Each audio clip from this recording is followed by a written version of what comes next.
नमो अर्हन्ताडं नमो सिद्धाडं नमो आयरियाडं नमो उवच्छायाडं नमो लूय तवसाहूडम् मंगलम भगवन वीरो मंगलम गौतमो गणी मंगलम कुंद कुंदात्यो जैन धर्मोस्तु मंगलम सर्वमंगल्य मांगल्यम सर्वकल्याणकारकम प्रधानां सर्वधर्माणां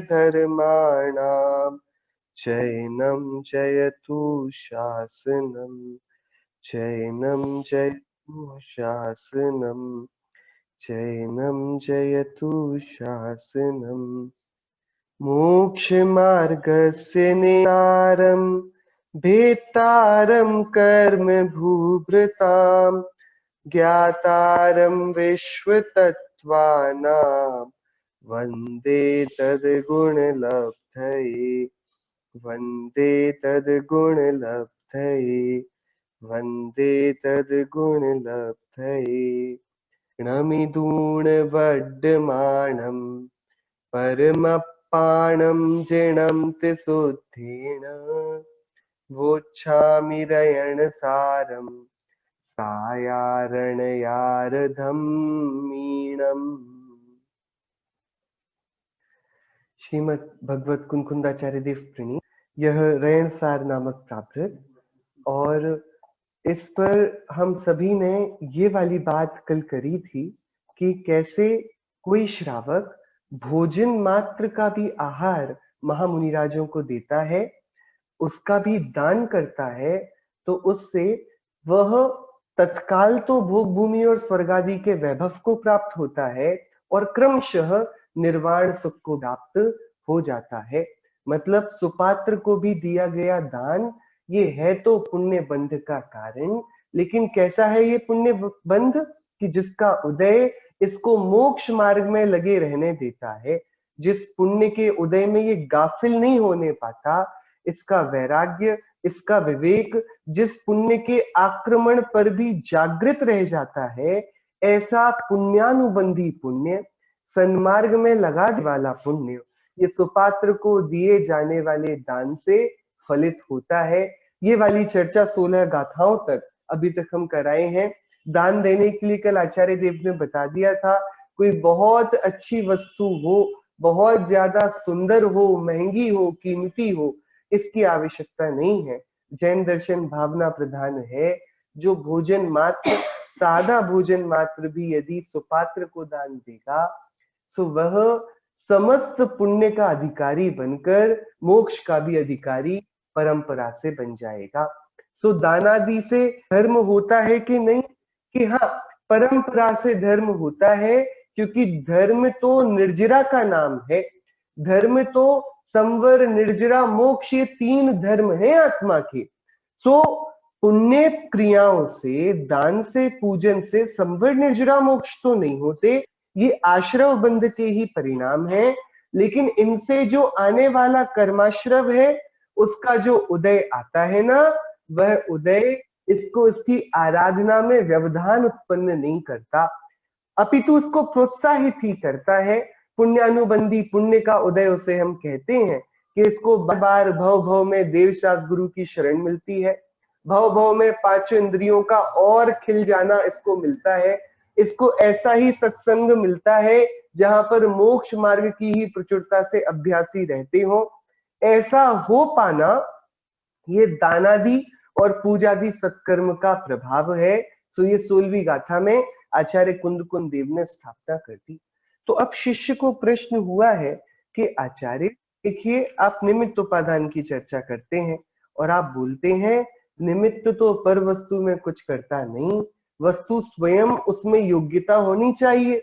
सो वस्तु स्वयं करे, अपने भावनात्मक चरमता पर जाकर वस्तु अपना कार्य स्वयं करे। सो ये दान की भावना का स्वामी, इसका उपान, इसको करने वाला कर्ता, ये तो आत्मा है। अब बाहर में जिसको भी दान दिया जा रहा हो तो क्या हुआ, हमारी भावनाएं तो अच्छी ना, हम तो भाई सारे जगत का कल्याण हो, सभी मोक्ष मार्ग में लगे, इस हेतु से दान देते हैं। अब सामने वाला पात्र हो, अपात्र हो, कुपात्र हो, कोई भी हो, आपको निमित्त से क्या लेना देना। यदि मेरे परिणाम उतने विशुद्ध हुए हैं तो फिर बाहर में कोई भी हो, आप ये बार बार सुपात्र दान क्यों कहे हो। आपने देखो पिछली गाथा में तो बोल दिया था पत्ता पत्त विशेषम, पात्र और अपात्र के विशेष से क्या, जिसका जिनलिंग दिखे, जिसका विशुद्ध यथाजात दिगंबर मुद्रा रूप जिनलिंग दिखे, उस चरणों में गिर पड़ना और उनकी भक्ति पूजन तो दूर, यदि उनको सामान्य साधारण भोजन मात्र का भी आहार दिया गया तो वह अतिशय पुण्य के बांध को फोड़ देता है। बहुत सारी पुण्य संपदा के हम स्वामी बन सकते हैं। आचार्य आप 15वीं गाथा में बोलाए पात्र पात्र के विचार से क्या, आप 16वीं ही गाथा में बोल देते हैं कि जो सुपत्त दानम दिन्नदी सुपत्त दानम, कि भाई जो देता है सुपात्र दान। महाराज जब पात्र पात्र का विचार नहीं करना है तो दान किसी को भी दिया जाए, ये भेद भावना हम क्यों करें कि जो दान लेने वाला है वो सुपात्र है, कुपात्र है या अपात्र है। हमें तो देखो दान की भावना का फल मिलेगा, दान की भावना करने वाला मैं हूं, तो मैं किसी की दान दूं, इससे आपको क्या, इससे मेरे फल में अंतर क्यों पड़ेगा। आचार्य कुंद देव को पता पड़ा कि भाई इसने जिनागम का अभ्यास तो किया लेकिन इसका जिनागम का अभ्यास क्रमिक रहा नहीं, तो अब वे 17वीं गाथा ले, हमको योग्य निमित्त नैमित्तिक संबंध और योग्य निमित्त उपादान की व्यवस्था का व्यवहार, उसकी व्यवस्था का कैसे क्रियान्वयन होता है वह समझाने के लिए आचार्य देव ये 17वीं गाथा अवतरित कर रहे हैं। हम सभी पाठ करेंगे। खेत विशेषे काले वविद सुवीयं फलम जहावेउलम, होदितः तं जाणः पत्त विशेषे सुदान फलम। हमने आचार्य देव से पूछा था दान भावना करने वाला कौन है, कि मैं हूं, मैं दूंगा ना दान। अब मैं क्या देता हूं और किसको देता हूं इससे क्या, यदि मेरी दान देने की भावना प्रबल है तो उस दान का फल फलना चाहिए प्रबल। तो आप ये पात्र अपात्र का निर्णय क्यों करते हो। सो आचार्य देव जब ऐसे बालकोचित प्रश्न पूछे जाते हैं तो वे उल्टा प्रश्न पीछे हमसे पूछ लेते हैं। तो आचार्य देव ने 17वीं गाथा में एक प्रश्न पूछा, भैया एक बात बताओ, तुम्हारे पास बहुत अच्छा बीज है, आम के पेड़ का बहुत अच्छा बीज है, एक ऐसी फसल का जो कि शीतु में लगती है उसका बहुत उत्कृष्ट बीज है, और तुम उसको यदि ग्रीष्म ऋतु में बोगे तो उस बीज से एक ऐसी फसल आएगी कि अरे बीज की उपादानगत योग्यता तो बहुत अच्छी है, बीज की गुणवत्ता, उसकी क्वालिटी वो एक्सीलेंट है, बहुत अच्छी है, लेकिन यदि उसको पत्थर के ऊपर रख दिया जाए, मिट्टी में ना डाला जाए, मिट्टी में डालकर उसमें सींचना ना किया जाए, और सींच भी दिया तो उसको ऋतु में ना बोया जाए, तो बताओ बीज के अच्छे होने पर भी क्या फसल उग पाती है अच्छी।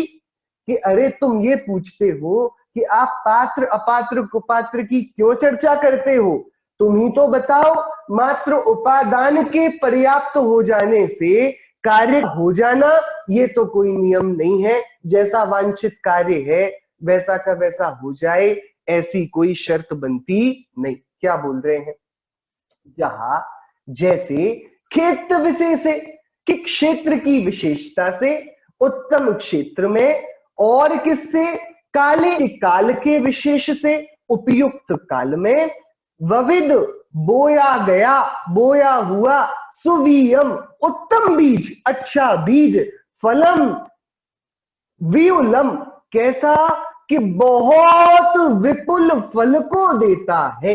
क्या, जैसे उत्तम क्षेत्र में अपने उपयुक्त समय में बोया गया बीज, कैसा बीज, अच्छी गुणवत्ता वाला बीज बोया जाए तो वह कैसा फल देता है, वह उत्तम विपुल फल सामग्री देता है, वो बहुत फलता है।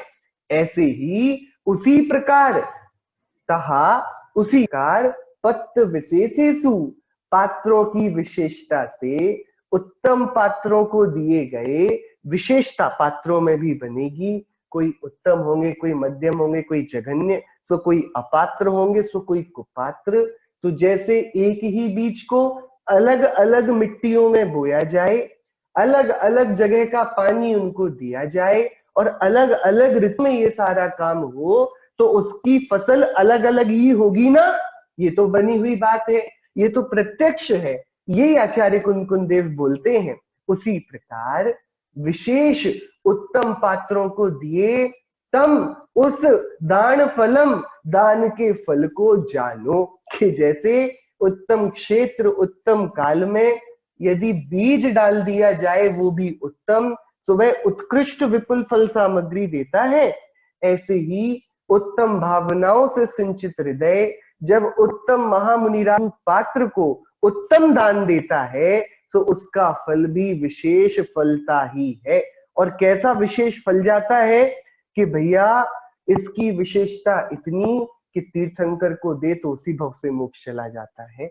क्या गजब की विशेषता है, पात्रों के दान से उस पात्र के फल की विशेषता है। क्या नीचे लिखा है इसमें, पात्र की सुपात्रता से दान फल में विशेष है, अंतर पड़ता है।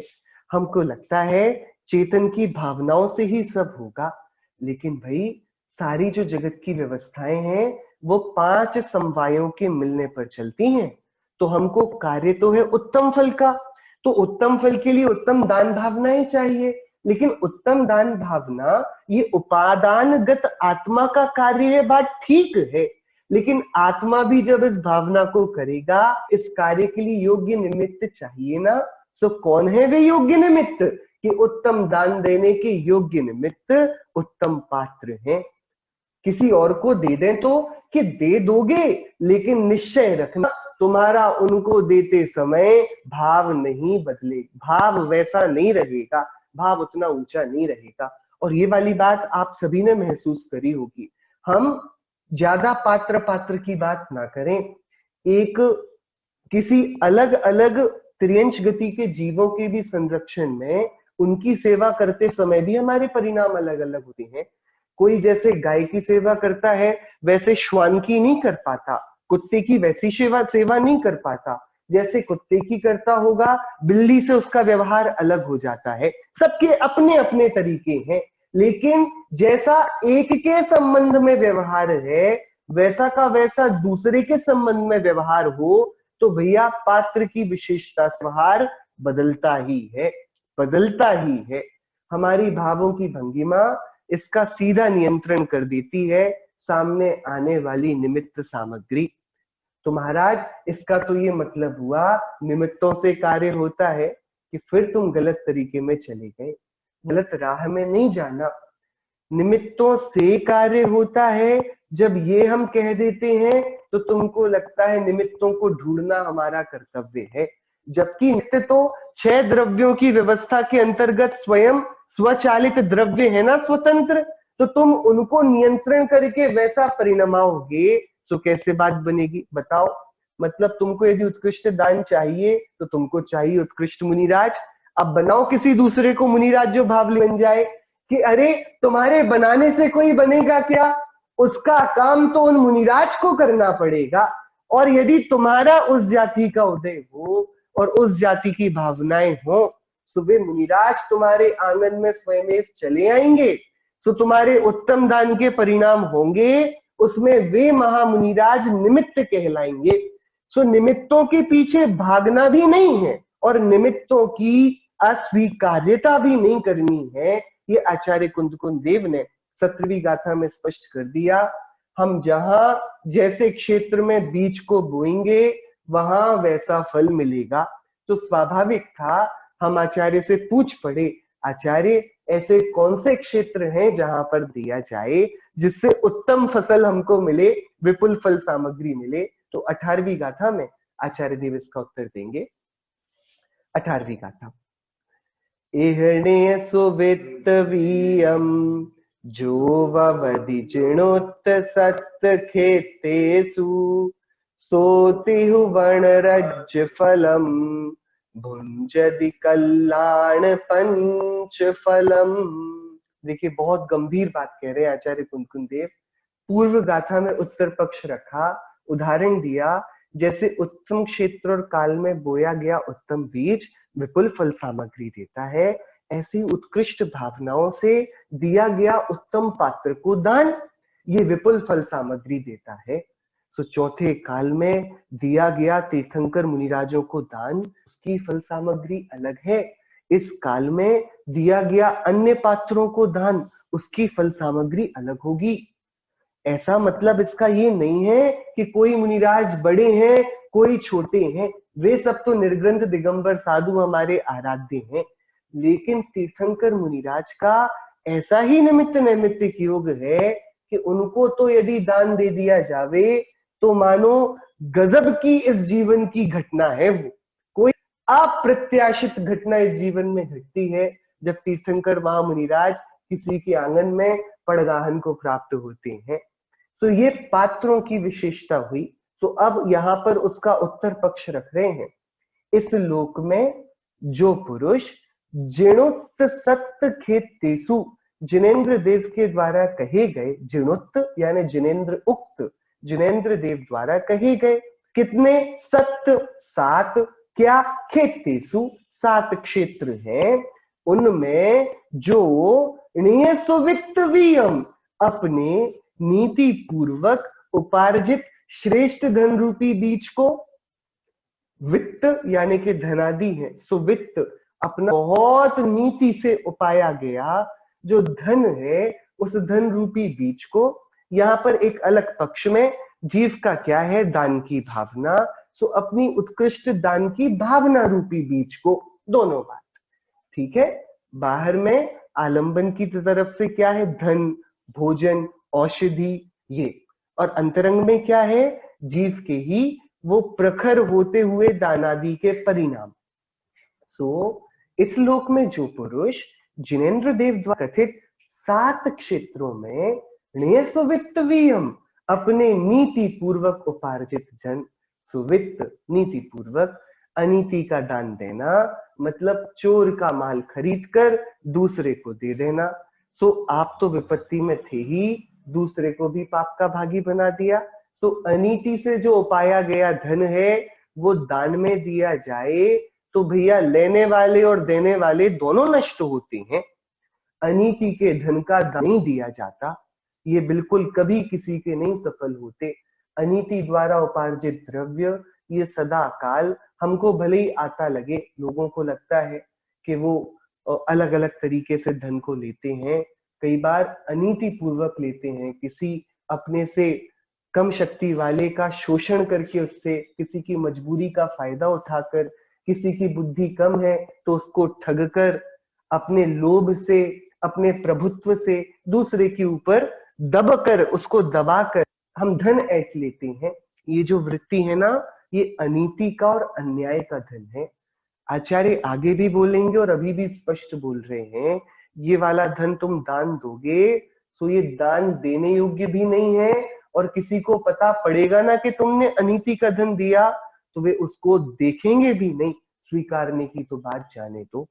और जो ऐसा अनीति के धन को जानते हुए ले लेते हैं उनकी होनहार अच्छी नहीं होती। ये धन छूने जैसा नहीं है। पता नहीं किस प्रकार की पीड़ा से निकलकर वो धन आया।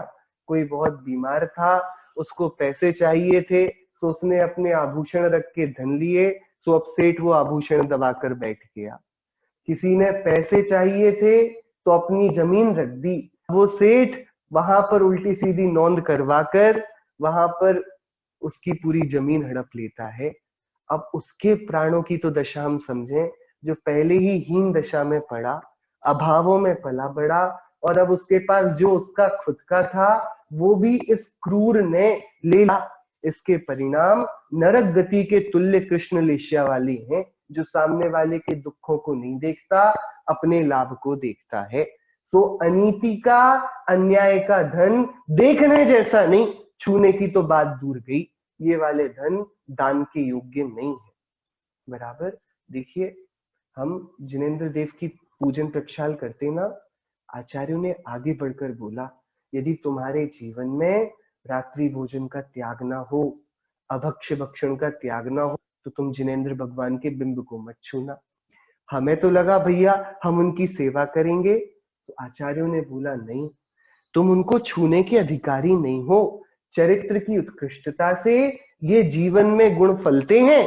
तुम्हारे पास यदि जिनेंद्र देव को छूने योग्य गुणों की क्वालिफिकेशन नहीं है, उतनी तुम्हारी डिग्रियां नहीं है कि तुम नैतिकता को लिए हुए ना हो, तुम्हारे जीवन में अभी भी अभक्ष्य भक्षण चलता हो, अन्याय अनीति के रास्ते में हो, तो आचार्यों ने तो जिन देव की प्रतिमा छूने का भी निषेध कर दिया उनको। तो भाई यहाँ तो मुनिराजों को दान देने की बात है।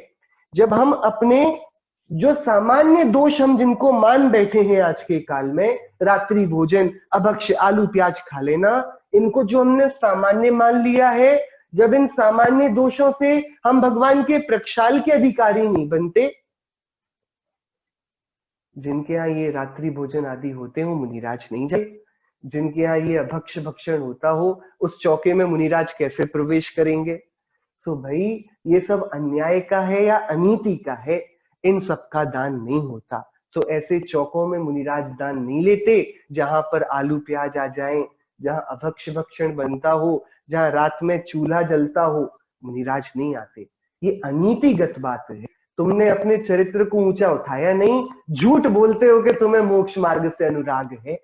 तुम्हें मोक्ष मार्ग से अनुराग है तो प्रगट में अपनी विशेषता प्रकट करते, महाराज मैं महाव्रत तो नहीं ले सकता और अणुव्रत की भी ताकत नहीं, लेकिन मैं देव शास्त्र गुरु को आदर्श मानता हूं, तो ये छोटे छोटे से व्रत, छने जल का ग्रहण, रात्रि भोजन का त्याग, अभक्ष्य का त्याग, इतना कर लूंगा।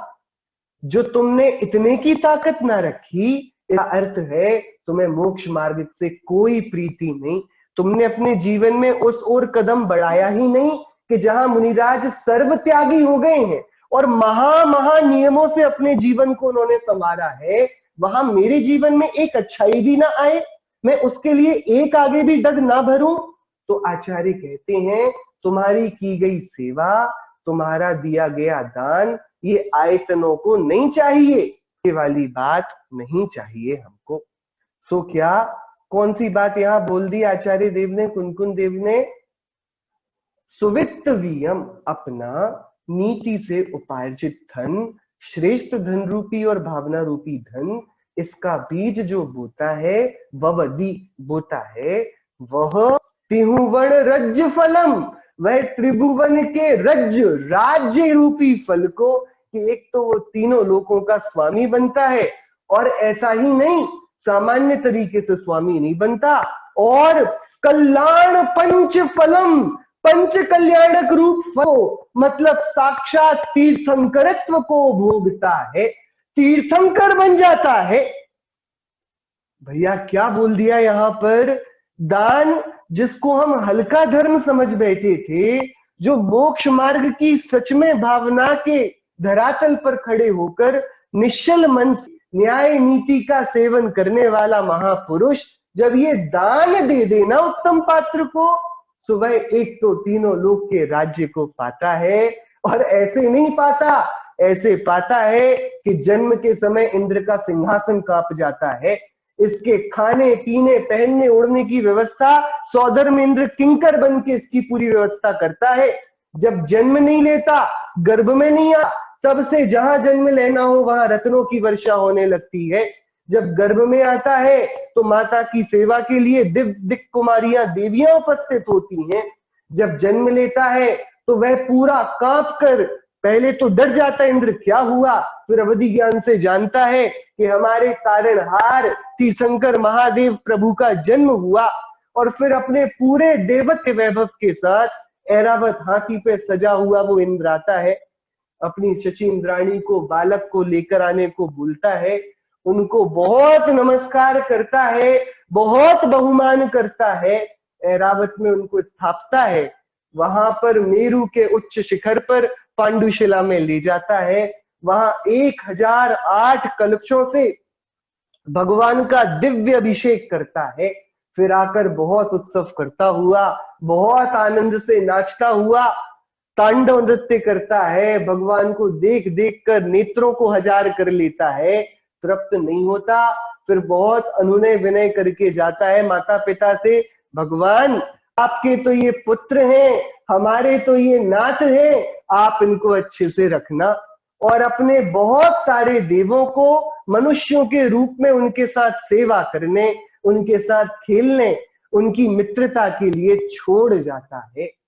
ऐसा जो तीर्थंकरत्व का त्रिलोक पूज्यपना है ना, कि देव भी जिसके दास बने हैं, और छोटे मोटे देव नहीं, एक भवावतारी देव जिसके दास बने हैं, तीर्थंकरत्व इसको प्राप्त होता है। सो उत्तम दान को, उत्तम पात्रों को, मोक्ष मार्ग को आगे चलाने को, जैन दर्शन के पहिए को बस क्रियावंत रखने का ये महती फल है, ये बड़ा फल है। फिर जब वो कोई वैराग्य का कारण पाएंगे, सो वे ब्रह्मचारी देव आएंगे ब्रह्म स्वर्ग से, और लोग क्या बोलते हैं उनको, ब्रह्मचारी लोकांतिक देव आएंगे और भगवान के वैराग्य की प्रशंसा करेंगे। वे ब्रह्म ऋषि लोकांतिक देव आकर भगवान के वैराग्य की प्रशंसा करेंगे, वे भी एक भवावतारी है। ये भैया मुनिराज बनकर जब निकलेंगे तो उनके साथ कितने हजार राजा फिर दीक्षित होंगे, फिर ये अपनी तपस्या में मौन हो जाएंगे और इनके केवल ज्ञान विभूति प्रगटेगी, और अब इनका समव शरण पूरे लोक में दिव्य धर्मामृत की वर्षा कर कर न जाने कितने जीवों के कल्याण का मार्ग प्रशस्त करेगा, और फिर वे निर्वाण को प्राप्त कर अनंत काल के लिए सिद्धत्व में स्थापित हो जाएंगे। ये जो इतना बड़ा घटनाक्रम बनेगा ना पौराणिक, ये पता है कैसे बन जाएगा। आचार्य कुंदकुंदेव कहते हैं, जो अपने भावना रूपी धन को और नीति से उपार्जित बाह्य संयोग रूप धन को जिनेन्द्र देव द्वारा कथित इन 7 क्षेत्रों में लगाएगा, सुबह त्रिभुवन के राज्य रूपी फल को और पंच कल्याणक रूप फल को भोगेगा, ऐसा निश्चय जानना। सुधान की महिमा ये सीधा सीधा जैन दर्शन को चलाए रखने की महिमा है। जैन दर्शन में श्रावकों का बड़ा उपकार है। जैन दर्शन श्रावकों पर उपकार करता है कि उनको वह प्रशस्त कल्याण का मार्ग दिखाता है। तो क्या श्रावक प्रत्युपकार ना कर पाएंगे? तो वे जैन दर्शन की सेवा कैसे करते हैं? वे जैन दर्शन की सेवा करने वालों को दान देते हैं, इसको चलाए रखते हैं। तो जैनियों का चित्त तो बड़ा उदार होता है। वे जानते हैं देने से लक्ष्मी चली जाए, देने से मैं गरीब हो जाऊं, तो साता असाता कर्म किस बात के। मैंने जो पूर्व में किया तो बहुत मेहनत करूं और असाता का उदय हो तो धन हाथ नहीं लगता, और मैं कुछ ना करूं और साता का उदय हो तो धन हाथ लग जाता है। सो धन का प्रयत्न से ज्यादा कुछ लेना देना नहीं। सो भाई हम दान देने से क्यों चूकें? जो भाग्य में होगा, जो कर्मोदय में होगा, सो प्राप्त मिलेगा ही। हम इसके लिए संकीर्ण सोच क्यों रखें? हम ये लुब्ध वृत्ति क्यों रखें कि हम उदार मन से दान ना दे पाए? सो जैनी बड़े उदार होते हैं। और देखो राजस्थान में तो जैनी के नाम पर ही जितनी दान योजनाएं चलती हैं। भामा शाह, महाराणा प्रताप के समय ये दीवान हुए भामा शाह, और इनके दान के किस्से जैन थे। और क्या भावना थी इनकी, क्या बड़ा मंदिर बनाना था, पर पूरा का पूरा जब देश पर जाना आपदा को आता हुआ, तो बिना किसी बात के दान दे दिया। और ये इतिहास, ये तो इतिहास के वे गवाह हैं। हम जब दीवान अमरचंद के बारे में पढ़ते हैं, तब कैसे कोई साधर्मी को दिक्कत हो, उनको भैया आवश्यकता हो, देखो हम सभी क्षेत्रों में, तीर्थों में, कल्याणकों में, मूर्ति की स्थापना में बहुत जल्दी दान दे देते हैं। लेकिन हमारे ही समाज में कोई इतना विक्षिप्त अवस्था में पड़ा रह जाता है हमारा जैन साधर्मी भाई, और हम उसके बारे में ज्यादा विचार नहीं कर पाते। 2 कारण हो सकते हैं। हमको भी लगता है हम उसको देकर उसको लज्जा ना अनुभूत हो, वो भी ऐसा नहीं समझ ले कि उसका आत्मसम्मान गिरा जा रहा हो, और कई बार हम विचार भी नहीं करते। सो ये दोनों ही रीतियां विचार के लिए ठीक हैं, लेकिन मंदिरों में धन लगे इससे पहले साधर्मी के पास धन पहुंचना चाहिए, क्योंकि मंदिर साधर्मियों से है, साधर्मियों से धन नहीं पहुंचेगा। कई विद्वान लोग धर्म की प्रभावना में लगे रहते हैं, सो यदि लालच से लगे रहे तो भैया उद्देश्य में गलती है। लेकिन कई बार ऐसा हो जाता है किसी की परिस्थिति अच्छी ना हो, अब क्या करें, वे तो अपने निर्दोषता से विशुद्धि से ज्यादा उनका व्यापार आदि में मन नहीं लगता, सो वे धर्म की सेवा करने लग जाते हैं। पर यदि समाज बिना बताए उनके आत्मसम्मान की रक्षा करते हुए यदि कुछ उनकी सहायता कर दे तो इसमें कुछ बुरी बात नहीं है। और हमसे देखो, कभी भी कोई आयोजन होता है मोहल्ले में और सब चंदा मांगने आते हैं, तो हम सहजता से दे देते, इतने में क्या जाता है। तो हम थोड़ा सा इकट्ठा करके बिना किसी के आत्मसम्मान को ठेस पहुंचाए कैसे भी करके, तो इसके लिए दीवान अमरचंद जी का उदाहरण बहुत अच्छा है।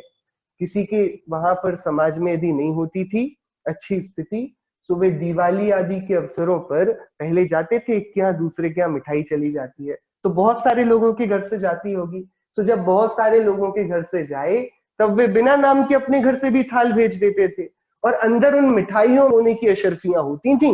अब पता भी नहीं पड़ता था किसके यहाँ से आया, कहाँ से आया, उस किसी को और भी नहीं पता पड़ता था कि भैया इसको पैसे मिले कि नहीं मिले, लेकिन उसका आत्मसम्मान भी सुरक्षित होता था। और अभी तो ऐसा ही समय है, कितने लोगों के व्यापार धंधे बंद पड़े हैं, और अब प्रतिष्ठित लोग हैं, मांगेगा तो कोई नहीं, भूखे रह जाएंगे, लेकिन मांग कहाँ पाएंगे। इतना स्वाभिमान तो जन्म से ही है हम सभी को, लेकिन हम सभी को जो हम समाज में रहते हैं, साधर्मियों की आर्थिक परिस्थिति का भी विचार ज्ञान होना चाहिए। मात्र धर्म का भैया क्या स्वाध्याय चल रहा है और क्या पढ़ रहे हो और सब ठीक है और स्वास्थ्य कैसा है, इतनी अकेली पूछ परख इतनी काफी नहीं है। और ऐसा भी नहीं कि सामने वाले के स्वाभिमान पर ठेस पहुंचे, ये होना चाहिए, इतना विवेक होना चाहिए। इतने सारे एनजीओ चलते हैं, तो किसी के भद्र परिणाम हो तो वे तो अनजान लोगों का भला करते हैं, ऑनलाइन फंड रेज करते हैं। किसी की भैया इन हमलों में, इन दंगों में दुकान टूट गई तो अब सब लोग अपना अपना रेस करते हैं कैंपेन, और हमको यही नहीं पता रहे कि कितने साधर्मी इसी पीड़ा में रहते हो, तो फिर बात गड़बड़ हो जाएगी। सो ये बात तो यहाँ पर प्रसंग की नहीं है, लेकिन जब दान की चर्चा है तो दान का एक पहलू हमको ये भी देखना चाहिए। सो दान का क्या फल है कि उत्तम पात्रों में तो दिया जाए तो ये तीर्थंकरत्व देता है। तो प्रश्न स्वतः ही उठेगा, वे 7 क्षेत्र कौन से हैं। अभी इसमें कुछ प्रश्न आए हैं। बिजनेस जो हिंसा इन्वॉल्व करते हैं एंड इनकम टैक्स एविजन, और मुनि को कैसे पता पड़ेगा कि श्रावक क्या करते हैं और क्या नहीं करते, रात्रि भोजन और अभक्ष्य, और वे श्रावकों की क्वालिटी कैसे टेस्ट करेंगे। देखिए, जैसे हमने प्रथम दृष्टि से मुनिराज के जिंग को देखा है, ऐसे मुनिराज भी हम सभी के बीच में से जाके मुनिराज बने हैं ना, तो वे तो समझ जाते हैं, पात्र पात्र का उनको बड़ा विशेष ज्ञान होता है। आचार्य अपने संगस्थ मुनिराजों को लाक्षणिक शास्त्र का, सामुद्रिक शास्त्र का ज्ञान दे हैं। वे बता देते हैं कि लक्षणों से, विनय से सामने वाले के चरित्र का पता पड़ जाता है। और भी जब तक नहीं पता है तब तक तो लेते ही हैं मुनिराज, यदि पता पड़ जाए तो वे अंतराय मानकर वापस आकर आलोचना करके प्रायश्चित ले लेते हैं। तो हर कुछ पता पड़ जाए ये आवश्यक नहीं है, इसके लिए मुनिराजों को नहीं बताया जा रहा, मुनिराज श्रावकों को बता रहे हैं, भैया हमको तो नहीं पता तुम क्या करते हो देते समय, अब सुन लो दान ऐसे दिया जाता है। तो मुनिराज कभी यदि बिना जाने किसी के यहाँ कर आए तो मुनिराज दोषी नहीं है, उन्होंने तो अच्छा ही श्रावक मानकर आहार लिया होगा। लेकिन जो ये जानते हुए कि हमारे हृदय में ऐसी विशुद्धि नहीं है, हमने मूलभूत आगम में वर्णित जो श्रावकों के मूल गुण हैं उनका भी आदर नहीं किया है, और हम इतने बड़े मुनिराज को अपने घर बुला लें तो हम उनको लज्जित ही करेंगे, हम किसी और का धर्म भ्रष्ट क्यों करें। ये तो वही बात हो गई कि भैया इतने सारे अपन ने ऐसे देखे, कई बार मित्रता में मित्र कर देते हैं, जैनियों के खाने में बिना बताए कुछ ऐसा डाल देते हैं जो उन्होंने ना खाया हो, इसको तो पता नहीं है और वो खा भी जाता है ये सोच कर के भैया ये तो जैन फूड है। तो अब आप उसने तो जैन फूड समझकर खा लिया, लेकिन जिसने ये बात छिपाकर उसको दिया वो अपराधी है कि नहीं? ऐसे ही मुनिराज ने तो आपको निर्दोष जानकर अंतराय रहित आहार ले लिया, लेकिन आपने ये वाली बात जो छिपाई है, सो आप दोषी हैं या नहीं? ऐसी कंपनियां जो सीधा सीधा हिंसा को प्रमोट करती हैं, उन कंपनियों का हमको ज्यादा, अब भाई जितना हो पाए, ये सब निजी निर्णय हैं, इनके पीछे सामूहिक कोई व्याख्यान हो पाए, ये हम सबका खुद का जजमेंट है, हम सब समझें इसमें क्या है। ये ऐसे विषय हैं जिन पर सामूहिक किसी को एक उपदेश नहीं दिया जाता। आप टैक्स एविजन की बात करोगे तो कोई बोलेगा भैया लॉ में ऐसे लूप होल है, हम थोड़ी, यदि लूप होल नहीं होते तो हम नहीं करते।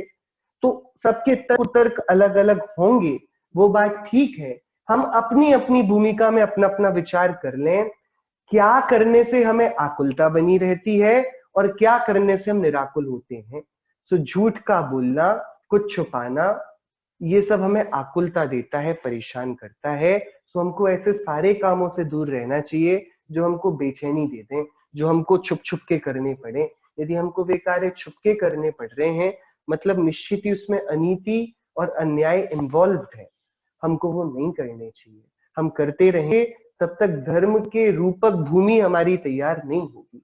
सो अन्याय अनीति में वे सारे कार्य जो लोक नीति में और धर्म नीति में अयोग्य होते हैं, उनका श्रावक को त्याग करना चाहिए। तभी उत्तम पात्रों को दान देने का वो क्वालिफाइड श्रावक बन पाता है। ये बेयर मिनिमम रिक्वायरमेंट है। ठीक है, ये प्रश्न बहुत होते हैं और इन प्रश्नों का कोई अंत नहीं है। इन सब का निर्णय हमको खुद लेना होगा, कोई दूसरा बताएगा। और यदि हमारा पूरा का पूरा स्टॉक उस कंपनी में लगा है जिसमें बहुत हिंसा होगी, और हम यदि किसी और के बताने से मना कर दें, निकाल लें सब कुछ, और बाद में पछताएं, फिर हम दूसरे को दोषी ठहराएं, तो ये बात तो सही नहीं होगी। इससे अच्छा है हम अपना विवेक प्रयोग में लें, हम निर्णय करें क्या हमको ये स्वीकार्य है, और स्वीकार्य है तो ठीक है, हम उसके साथ रहेंगे, और नहीं है तो हम छोड़ देंगे। कोई दूसरा बताए और हम बिना विचारे उसका ऐसा निर्णय ले लें, ये वाली बात। तो ये जो मॉरल पॉलिसिंग बातें नहीं है जिनागम की, यहाँ कोई मॉरली हमको कुंकुंद आचार्य देव ज्ञान नहीं दे रहे हैं लौकिक चलती भाषा में कि तुम ऐसा करो और ऐसा ना करो, ये सही ये गलत। आगे वो गाथा बोलेंगे, हमने तुमको मार्ग बता दिया, अब तुम्हें जो अच्छा लगे करो। ये किसी को भैया इसका कोई वो नहीं समझना है यहाँ पर कि किसी की गलतियां हैं या किसी की खामियां आचार्य कुंद देव यहाँ निकालने बैठे हैं, या हम जो यहाँ चर्चा कर रहे हैं वो हमारी आपसी खामियों की हम चर्चा कर रहे हैं। अपन तो सीधी बात कर रहे हैं, जो हमको विचलित करता हो, जो हमको परेशान करता हो, जिसके कारण हमको भैया ये वो नहीं देख ले, इसको छुपाना पड़ेगा, ये वाली बुक्स में ऐसे कोपना पड़ेगा, ये सब करने पड़े, वो वाली बात से हमको बचना चाहिए। अब कितनी हमारी शक्ति है उससे बचने की, कितना हम कर सकते हैं, वो हम आकलन अपना स्वयं करें। दूसरे के कहने से करेंगे सुबह करना ना करने के जैसा होगा, क्योंकि हमने दूसरे के कहने पर किया, खुद उसको बुरा जानकर नहीं किया। तो हम जितना कर पाए उतना करें, और इतना भी नहीं कि उपदेश की भावना में आकर हम इतने बड़े नियम ले लें कि बाद में ना तो हम अपने परिणामों को स्थिर रख पाए और हम धर्म के ही शत्रु बन जाएं। कैसा धर्म है, हम कहा क्या बुद्धि चल रही थी, हमने तब ये नियम ले लिया। हमें इस स्तर पर कभी नहीं पहुंचना है। हम जो भी निर्णय लेंगे बहुत सूझबूझ से, समझ से, विचार से, विवेक से लेंगे, तभी हम उसको नींव के स्तर पर पहुंचाएंगे। तो इसमें बहुत विचार आवश्यक है। जिना का पालन भावनाओं में बहकर नहीं करेंगे, समझदारी से करेंगे। हम परीक्षा प्रधानी हैं, जो योग्य हो और हमको योग्य लगेगा हमारी हृदय भूमि में, हम उसको सीखेंगे। और आचार्यों की आज्ञा गलत है ये नहीं, हमारी शक्ति नहीं, ये बात ठीक है। आचार्य तो योग्य पूरा सीधा सीधा उपदेश ही देंगे। तो वे 7 क्षेत्र कौन से? आइए इन 7 क्षेत्रों को आचार्य कुंकुन देव ने, क्योंकि उस समय अलग अलग जगह इनका वर्णन चलता होगा, नाम निर्देश नहीं किया, तो जो अलग अलग ग्रंथों में ये मिलते हैं, और इन ग्रंथों के भी नाम निर्देश नहीं है मेरे पास, तो अपन इन 7 क्षेत्रों अलग अलग जो प्रकरण मिलते हैं जिनागम में, उसकी चर्चा कर लेते हैं। दान के पहले 7 स्थान ये संस्कृत में बताए गए हैं। जिन बिंबम जिनागारम जिन यात्रा महोत्सवम जिन तीर्थम जिनागमम जिनायतनानि सप्तधा कैसे 7 प्रकार के क्षेत्रों में दान देने से विपुल पुण्य सामग्री और धर्म आराधना प्राप्त होती है? कि भाई जिन बिंब, क्योंकि हमने देखा था जो निदत्ति निकाचित कर्मों भी कोई गला दे, जो साक्षात सम्यक दर्शन का साक्षात निमित्त हो, ऐसी जिन प्रतिमा का दर्शन, तो जिन प्रतिमा का दर्शन तो भव भव के संतापों को हरने वाला है। सो जो दान जिन बिंब की प्रतिष्ठा में दिया जाता है, जिन बिंब की स्थापना में दिया जाता है, वो बहुत उत्कृष्ट फल वाला होता है। तो जिन बिंब जिसमें रखे जाएंगे, वो जिन मंदिर, जिन आयतन है, उस मंदिर के निर्माण में जो दान दिया जाए वो बहुत उत्कृष्ट है। जिनेंद्र देव की जब नगर में, ग्राम में, देश में यात्रा निकलती हो, उनका रथ निकलता हो, जब मंदिरों में रहने वाले वे प्रदीप्त जिनेंद्र देव गांव की गलियों में, नगरों में, शहरों में सबको सर्वत्र क्षमा, दया, दान का उपदेश देने बाहर निकलते हो, तो जिन यात्रा में प्रभावना बहुत है। जिन्होंने कभी जिन देव को ना देखा हो, क्योंकि जैन में तो और कोई आता नहीं, लेकिन कोई अजैन भी जिनदेव की शांत मुद्रा को तो देख पाएगा। क्या पता किसी एक के देखने से उसकी चित्त वृत्ति में अनुमोद ना हो जाए, क्या पता किसी एक को उनकी मुद्रा भा जाए, क्या पता किसके भाग्य का उदय उस यात्रा के निहित जिनेंद्र देव की बिंब की दर्शन में पलट जाए, हमको क्या पता। सो जिन यात्रा का बड़ा महत्व है। हम तो समझते हैं कि हमारे शिव नाम होगा, हमारे पंचकल्याणक में हम बड़ा जुलूस निकालेंगे, बड़ा जुलूस हम दशलक्षण के बाद निकालते हैं ना। सो इनका क्या अर्थ है कि अरे जो त्रिकाल में नहीं मिला हमको, जो भूतकाल में, लंबे काल में नहीं मिला, ऐसा जिन देव की मुद्रा का दर्शन है। और अब जो हमको इतनी दुर्लभता से, सहजता में मिल गया है, सो हम क्या ये नहीं चाहेंगे हमारी सुंदरतम जिनेंद्र भगवान की मंगल छवि को ये सारा विश्व निहार ले? फिर जिसका जैसा उपादान होगा, जैसा भाग्य होगा, वो वैसा काम करे, लेकिन ये तो रहे कि सामने वालों को भी अवसर तो मिले। जिस बिंब के दर्शन से जानवर भी शांत हो जाए, जिस जिन के दर्शन से साक्षात सम्यक्त्व होने की संभावना प्रकट हो जाए, उस जिनबिंब को पूरे त्रिलोक में सबको नहीं देख लेना चाहिए क्या? सो ऐसा मार्ग प्रभावना की भावना जिसके हृदय में होती है, वह जिन यात्रा में दान देता है कि इसी बहाने मेरे भगवान की सुंदरतम छवि को पूरा विश्व निहार ले। सो जिन यात्रा का दान ये बड़ा कल्याणकारी होता है। पंच कल्याणक महोत्सव साक्षात जिन बिंब की, जहां जिन मंदिर में जिन यात्रा पूर्वक विराजमान होंगे, वे पंच महाकल्याणक महोत्सव, उनमें बहुत प्रभावना है। सो इतने सारे जीव एक साथ जुड़ते हैं भगवान के गर्भ, जन्म, तप, ज्ञान, मोक्ष इत्यादि कल्याणकों को, और निरंतर भगवान के जीवन में बनने वाली सारी प्रक्रियाओं को, चमत्कारों को वे देखते हैं और भगवान के प्रति अतिशय श्रद्धावंत होते हैं। सो पंच कल्याणक का साक्षात दर्शन सम्यक दर्शन में निमित्त है। सो पंच कल्याणक महोत्सव में दान देना ये भी बड़ा दान है। फिर जो हमारे तीर्थ क्षेत्र हैं, सिद्ध क्षेत्र हैं, धर्म क्षेत्र हैं, इन सबका उद्धार करना, मतलब समय समय के हिसाब से इनकी व्यवस्थाएं कि जितने भी लोग आए सबको भैया सुलभता से जिनदेव के दर्शन हो जाएं, सबको भोजन मिल जाए, सबको रहने को कमरे मिल जाए, इन सब में दान देना। अब इन सब में भी ऐसी वस्तुओं में दान देना जो जिन मार्ग में तो नहीं ले जाती, जिन मार्ग से दूर ले जाती हैं, कि भाई अब हमने बात हुई थी धर्मशाला बनाने की, हमने 5 स्टार होटल खड़ा कर दिया, तो भाई अब लोग भूल जाते हैं कि दर्शन करने को जाना है वीतरागी देव के, कि आराम करने को जाना है होटल के कमरे में।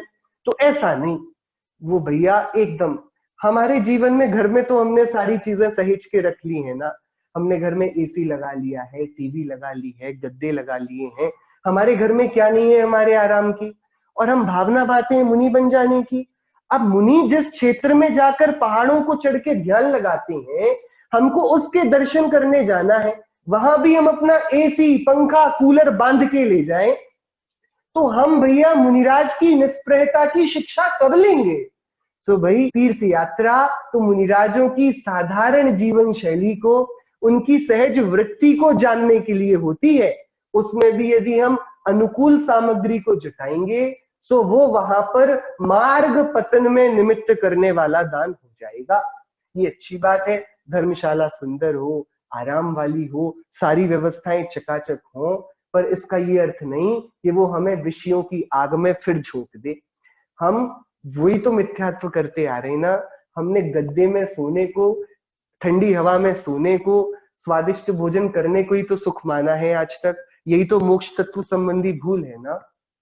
अब यही पुष्ट होती रहेगी उस क्षेत्र में भी जहां पर अनंत अनंत महामुनिराजों ने वैराग्य धारण किया, तो ये वाली बात कहां तक श्रेयस्कर होगी, अच्छी नहीं होगी। सो जिन तीर्थोद्धार मतलब ऐसा कि भाई जो श्रावक साधर्मी जाएं तो उनको उनकी भावनाएं और बलवती होती जाएं। वे वहां पर ये ना बोले लौटकर आकर कि भैया वहां तो रहने की बढ़िया व्यवस्था है, अच्छा भैया और दर्शन कैसे लगे भगवान के अच्छे थे, वो तो हम पहले कई बार गए, धर्मशाला अच्छी बन गई है। ये थोड़ी लेकर आना था जिनदेव की तीर्थ यात्रा कर कर। हमें तो भैया अपना जीवन इसी बात से निहाल कर लेना था कि जिन पहाड़ों पर हमारे मुनिराजों के चरण पड़े, तीर्थंकरों ने आत्माराधनाएं करी, कितने कितने लोगों ने महाव्रत अनुव्रत प्रतिमाएं धारी, कितनों ने सम्यक्त लिया, उस क्षेत्र में जाकर हम कुछ धार्मिक भावनाओं को भरकर लाए हैं कि हमारे पास हमारी यात्रा का विवरण इसी एक वाक्य में है कि वहां व्यवस्था बहुत अच्छी है। तो भाई फिर क्या धर्म है, क्या तीर्थ यात्रा है, घर पे ही रहते, घर पे व्यवस्था कौन सी कम थी। तो ये जिन तीर्थोद्धार मतलब जिनेन्द्र देव के इस निष्प्रही मार्ग की गरिमा बनी रहे, ये विषयों से दूर ले जाते वाले अपरिग्रही मार्ग की अपरिग्रहपना बना रहे, और जिनदेव की वीतरागता की ही प्रशंसा जिसमें दिखे, महिमा दिखे, ऐसा तीर्थों का इस दृष्टि में उद्धार करना।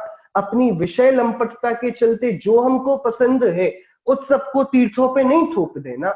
ये जिन तीर्थोद्धार है, जिनागम का प्रकाशन, शास्त्रों का प्रकाशन, महादान है।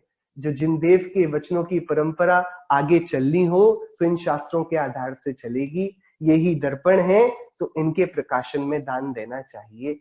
और क्या कि अब बचे आयतन, तो आयतन 6 होते हैं। जिनेन्द्र देव, उनके शास्त्र और गुरु और इनको मानने वाले, तो इसमें 5 परमेश थी, 4 संग और हमारे सारे साधर्मी आ गए। इन सब के लिए दान देना, इन सब की सेवा करना, जहां तक हो इनकी वैयावृत्ति मदद करना, जिस तरीके से बने वैसे करना, इनकी गरिमा को बनाए रखना, इनसे कभी भी बैर आदि परिणाम हीन वचनादि व्यवहार ना करना, ये भी दान है। और ये दान के योग्य 7 क्षेत्र हैं। आयतन वो जो सम्यक दर्शनादि गुणों का आधार हो, आश्रय हो, निमित्त हो, सो आयतन है। इन 7 जगहों पर दान देना से उत्कृष्ट फल देता है। दूसरे 7 क्षेत्र भी दूसरी तरीके से हैं, अपन इसकी चर्चा कल करेंगे। आज समय ज्यादा हो गया, आप लोग विचार करिएगा कितना सुंदर ये मार्ग, जो व्यवहार धर्म का भी इतना उजला हुआ मार्ग है। तो जब चैतन्य की चर्चा चलेगी तब आचार्य देव के शब्दों से क्यों अमृत नहीं झरेंगे। आइए चिन्वाणी स्तुति करते हैं। परम उपकारी चिन्वाणी सहज ज्ञायक बताया है, हुआ निर्भार अंतर में सहज आनंद छाया है। अहो परिपूर्ण ज्ञातारू प्रभु अक्षय विभवमय हूँ, सहज ही तृप्ति निज में ही, न बाहर कुछ सुहाया है। उलझ कर दुर्विकल्पों में बीच दुख के रहा बोता, ज्ञान आनंदमय अमृत धर्म मानो पिलाया है। नहीं अब लोक की चिंता नहीं है, और मैं भय किंचित ध्येयश काम ध्रुव गायक, अहो दृष्टि में आया है। मिटी भ्रांति मिली शांति, तत्व अनिकांतमय जाना। सार वितरागता पाकर, शीश सविनय नवाया है। परम उपकारी जिन वाणी, सहज गायक बताया है। हुआ निर्भर अंतर में, सहज आनंद छाया है। नो भाई नो।